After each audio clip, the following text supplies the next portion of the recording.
I think who's going to perform best in the NBA. And Brandon, speaking about the NBA, give me your mock draft. Who's your top 5? So currently my top 5 consists of, at the 1, Jabari Smith from Auburn. He's an absolute stud. I think he's absolutely pro-ready. I mean, the tangibles are there. He's 6'10", 220. He's averaging 15, 6, and 1. But I think physically speaking, he's perfect and he's league ready in every way, shape, or form. My second pick has to be Paolo. He's been good at Duke, and I think he's only going to get better as time goes on. I think he's still very raw talent at 6'10", 250, and I think he's going to develop well and nicely into the league. My next pick might be a little controversial. I have Chet Holmgren going at the 3. I know this year hasn't been necessarily amazing for him, and people expected him to take over college basketball by storm, and it hasn't necessarily been that. But I think teams are going to look at the unicorn potential in him, and I think they're going to swing for the fences. I don't know how well that's going to pan out, though. Mm-hmm. My next pick, Jaden Ivey out of Purdue. Like you said, he's one of the most complete players in college basketball. He's looked great. And he honestly, I know this could be, a huge step, but he kind of plays like Dwayne Wade. I'm not saying he's as good, or he's going to be as good, but he kind of plays like Dwayne Wade. My last pick, like you just said, Johnny Davis out of Wisconsin, has looked great all year. I think the sky's the limit for him. Yeah, going through each of them, love Jabari Smith. He's the best prospect in the draft. Pro-ready. I'm a big fan. He's very pro-ready. I don't know what his position is going to be in the NBA. I don't know how he's going to fit in,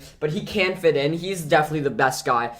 Paolo scares me a bit. He's good. Chet, I really don't like. I think he's going to be physically dominated in the NBA because he's not even the best player. Gonzaga has a chance at winning this tournament, but they're going to need him to step up. He's not even the best player on his college team. Jaden Ivey's great. I've been thinking all year, he's so good, but I don't know how much he can do in the pros, and of the last few weeks, I've decided he can't do it in the pros. And lastly, Johnny Davis can score on every level of the floor, and he's super young.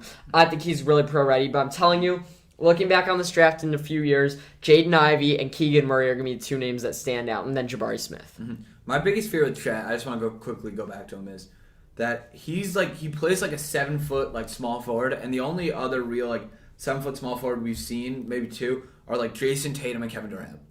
And even that, I don't think Chet's bag is necessarily as deep as them. Yeah, I don't think. Injury prone too, I think Chet. First off, he's not as physical. I mean, we know KD's pretty slim, just like Chet, but he can do stuff physically. And I also think Chet's not as good with the ball. He handles the ball a lot, but he looks a little clumsy with it. I just think he's gonna get dominated in the NBA, and I think Gonzaga's gonna have a really bad shot in this tournament. I